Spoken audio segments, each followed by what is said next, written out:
Welcome to day two photography class. Yes, this is as awkward as it feels for me too. So welcome back. Hope you guys had a good day yesterday. Hopefully a little bit informative, a little bit of fun. Hopefully you got your day one assignment in. I look forward to seeing which ones you guys have talked about and which ones you've shared. If not, if you haven't shared one, please feel free to ask sometime if you can. Sometimes we lose a lot of artistic value, so to speak, because we keep these things to ourselves, right? So you may have taken a picture that you thought was just bland and boring and obnoxious, but maybe, just maybe, that picture speaks to somebody and encourages them or inspires them or helps them lean in a little bit closer to the Lord. You never know, right? So be the type of person who shares, even if you're scared of what it might mean or what it might look like to somebody else. Regret is one of the worst things about living the human life. And so try to avoid regret as many times as possible if you can. Today is day two, like I said. So I do have another psalm to start us off. This one is Psalm 40. Psalm 40 is one of my favorite psalms, especially the beginning here, how it starts. If you've ever heard of the band U2, U2 sometimes dabbles in the land of lyrics that have Christian meaning. Bono, the lead singer, has consistently and constantly talked about the fact that he taps into the idea of God and what God has done. Specifically, as he says it, the Psalms. The Psalms are one of his favorite sections of the scriptures, and he constantly and consistently spends his time there and even quotes from it. But they wrote the song Psalm 40 based off of this. And he sings it so much cooler than I would. But I want to read it for you today. It says this. It says, I waited patiently for the Lord. He inclined to me and heard my cry. He drew me up from the pit of destruction and out of the miry bog. Set my feet upon a rock, making my steps secure. And this is one of my favorite phrases. He put a new song in my mouth, a song of praise to our God. Many will see and fear and put their trust in the Lord. I love the way this starts off. It's been kind of one of my life themes. There's this idea that sometimes you may feel stuck, but with God, being stuck is not a permanent thing. For God is the God who rescues. God is the God who leads. God is the God who can pull people up out of the miry clay. He said at the very beginning, he said, I waited patiently for the Lord. Sometimes we want things very quickly, but yet God, in all of his infinite wisdom and his timing, does things the way he wants to do them because he knows that it's the best scenario for us, the best situation for us. But it says, I waited patiently, but then God inclined, he came to me, he heard my cry, so he picks me up. And when he picks me up, he sets me firmly in a place where I am secure. And then it says he put a new song into my mouth. Most of life is learning about how to sing a new song from what the world has taught us. A different song from what we have learned from heartache and despair and pain and agony caused by sin. God can teach us and allows us to sing this new song. And because of that new song that we're singing, many will see him, many will begin to fear him, and because of that, they will put their trust in the Lord. Verse 4, blessed is the man who makes the Lord his trust, who does not turn to the proud, to those who go astray after a lie. You have multiplied, O Lord my God, your wondrous deeds and your thoughts towards us. None can compare with you. I will proclaim and tell of them, yet they are more than can be told. I would love for photography to become that for you, an avenue for you to tell the story of his wondrous deeds. But not only that, tell the story of how he thinks of us. Tell the story of how he looks down at us and he does not see us as the sinners, as the failures, as the mistakes, everything else the world has labeled us as. God literally looks down and sees only Christ in you, which is now how he sees you. You are perfect. You are loved. You are his child. And so that is how God views you. So you can use art, photography to tell the story of how once you were something and now you are something better due to God and his great and wondrous love. Tell the story Verse 6, in sacrifice and offering you have not delighted, but you have given me an open ear. Burnt offering and sin offering you have not required. Then I said, behold, I have come. In the scroll of the book it is written of me. I delight to do your will, O God, for your law is within my heart. I have told the glad news of deliverance in the great congregation. Behold, I have not restrained my lips, as you know, O Lord. I have not hidden your deliverance within my heart. I have spoken of your faithfulness and your salvation. I have not concealed your steadfast love and your faithfulness from the great congregation.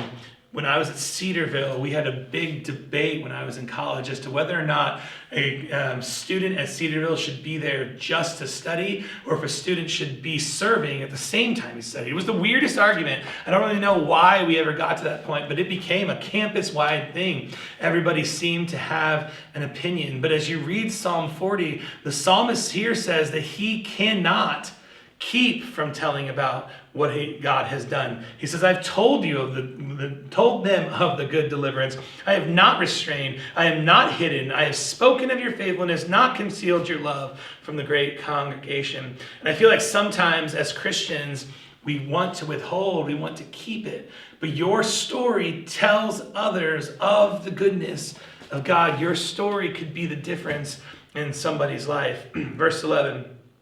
As for you, O Lord, you will not restrain your mercy from me. Your steadfast love and your faithfulness will ever preserve me. For evils have encompassed me beyond numbers. My iniquities have overtaken me, and I cannot see. They are more than the hairs of my head. My heart fails me. Be pleased, O Lord, to deliver me. O Lord, make haste to help me. Let those be put to shame and disappointed altogether who seek to snatch away my life. Let those be turned back and brought to dishonor who delight in my hurt. Let those be appalled because of their shame who say to me, ha ha. It literally says, aha, ha. Verse 16, but may all who seek you rejoice and be glad in you. May those who love your salvation say continually, great is the Lord. For as for me, I am poor and needy, but the Lord takes thought for me. You are my help and my deliverer. Do not delay, O my God. Our stories, our art, everything tells a picture of who God is to a world that desperately needs to know. What story are you telling with your life? All right, today we're going to get into the basics of the camera, the basics of photography. Like I said, we do have a couple here if you've never played with a DSLR or anything like that.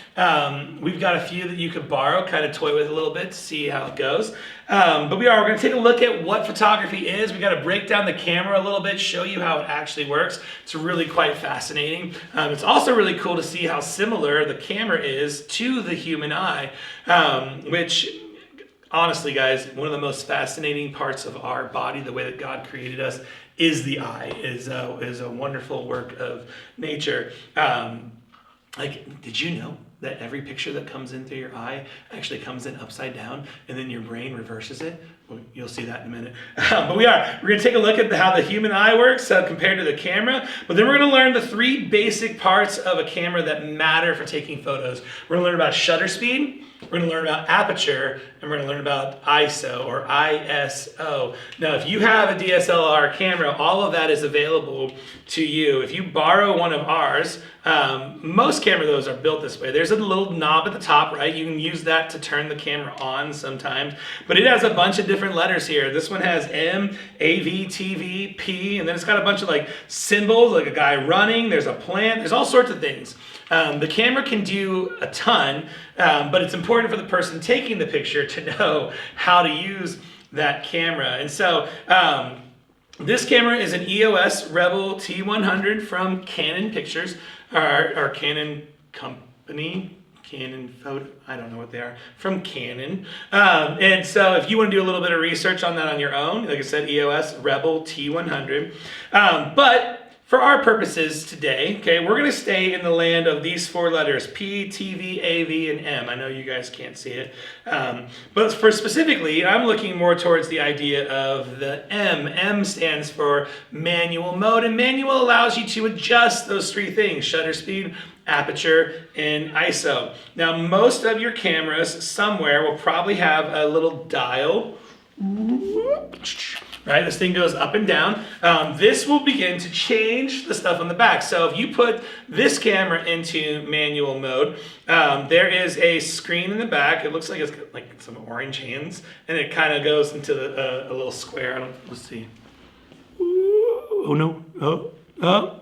It's right up there. See the M right next to that? Okay, that is our shutter speed. Shutter speed is always looks like 1 over something, like a fraction. 1/10 means the shutter speed is very slow. It lets in more light. But you can, on these cameras specifically, you can scroll all the way up to 1/4000th, which lets in a little light. But it also captures motion better than a slower speed. We'll get into all that, right? But then there's also what we call aperture. Okay, aperture is typically defined by the lens that you have, right? The lens kind of determines that. But you can, in manual mode, you can set that aperture speed.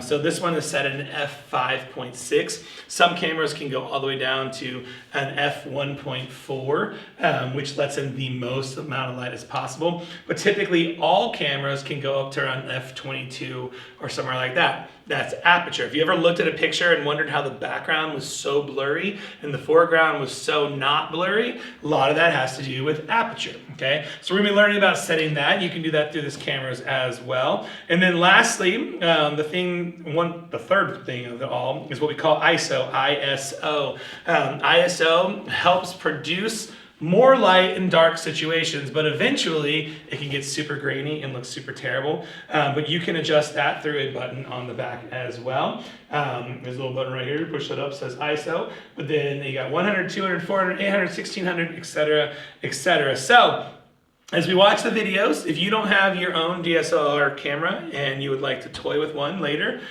sorry, something in my eye, you can, right? But those are the three things we're talking about.